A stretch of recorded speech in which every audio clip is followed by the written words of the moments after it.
Hi guys, welcome to this page of notes, and here's a great problem. What I've given you is I've given you the equation for a hyperbola. I've asked you to find me everything about it, the foci, the vertices, the covertices. I want you to find the length of the transverse conjugate axis. I want you to give me the equations for the asymptotes, and of course, let's graph this guy. So let's go ahead and jump right into it. This is the equation I've given you, and please notice I told you it was going to happen. Check this out. 4 is less than 16. Now, if this was an ellipse, right? If this was an ellipse, you'd have to switch those guys, meaning the y would come first and you would have an ellipse oriented vertically. However, this is a hyperbola. How do I know it's a hyperbola? Well, very easily. The ellipse has a plus sign between these guys. The hyperbola has a minus sign. So just check out that minus sign right there. If it's a minus sign, you know you have a hyperbola, and it doesn't matter whether this is a 4 or a 16, right? It's already in the proper order. The x comes first, so it's going to be horizontal. This is the transverse axis. This is the conjugate axis, and exactly what I told you could happen has happened. The conjugate axis is longer than the transverse axis. That's okay for hyperbola. That's okay. It's going to happen. It happened right here. All right? So please be very, very careful about that distinction between ellipses and hyperbola. All right, so here we go. I know because the x comes first, I have a horizontal orientation. I also know that my center is at HK, which is equal to, well, it's x minus h, so that means h has to be 3. Y minus k, it's y minus k, so how did I get a plus 2 in there? Well, I get a plus 2 in there if k is a minus 2. So my center is at 3 minus 2. This is a squared, so what is a? I'll take the square root of it. This is b squared, so what is b? Take the square root of it.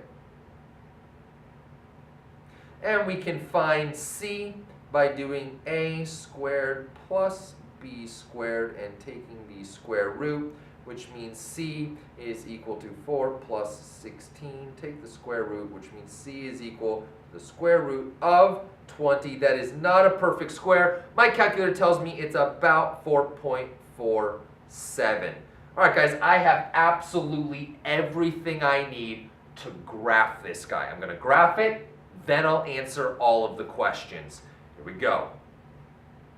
My center is 3 minus 2. 1, 2, 3 minus 2.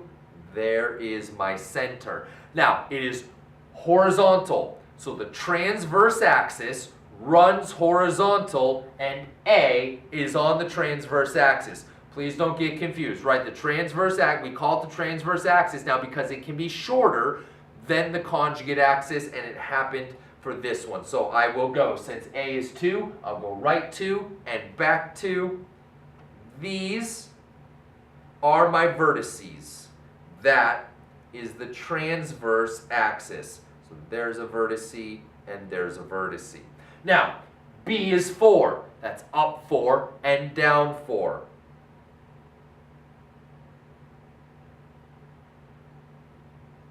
Those are my co-vertices because that is the conjugate axis. Conjugate axis. All right, well, I have vertices and co-vertices, so draw your box.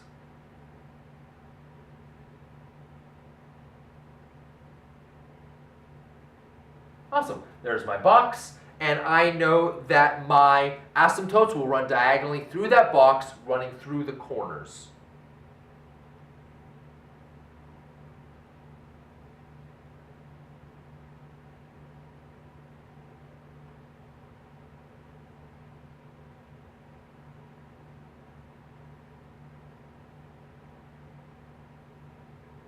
Okay, right through there. All right, finish it off. I got to go through the vertices. I cannot touch the asymptotes, so my hyperbola is going to look like that, and like that, look like that, and like that.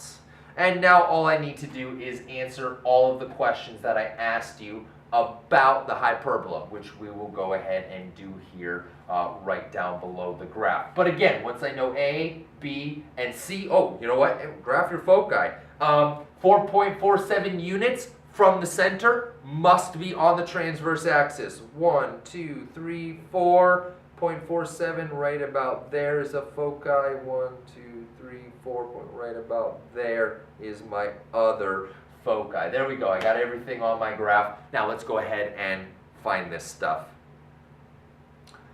Okay, let's see here. I'll slide it up to right about there so I can still see all the important things. And here we go. Well, we already found my center. I gave that to you, but the vertices. There are 2 of them.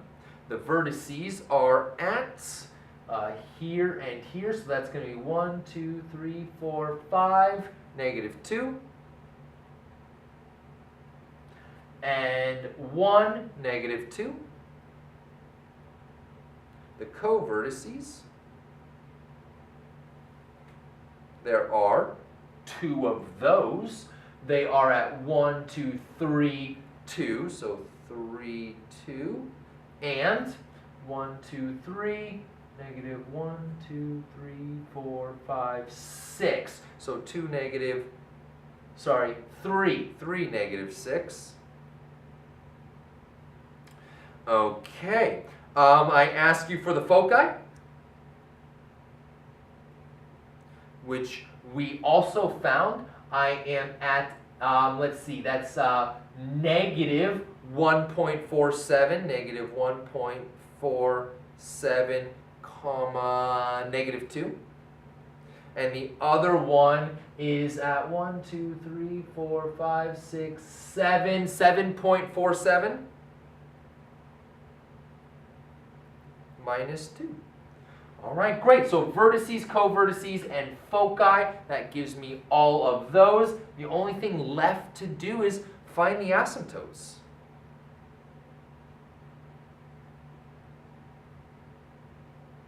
All right.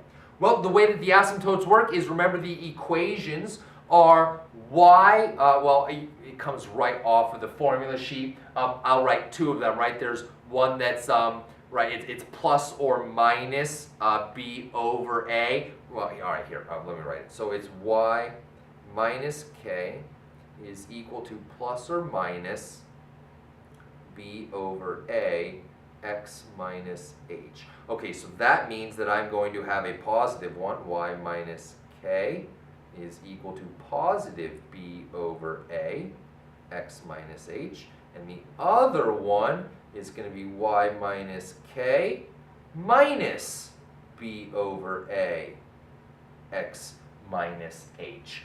But you know all this stuff. You know k, you know h, you know b, you know a. You know k, you know h, you know b, you know a. Plug all of that stuff in. So I'm going to have, let's see here, y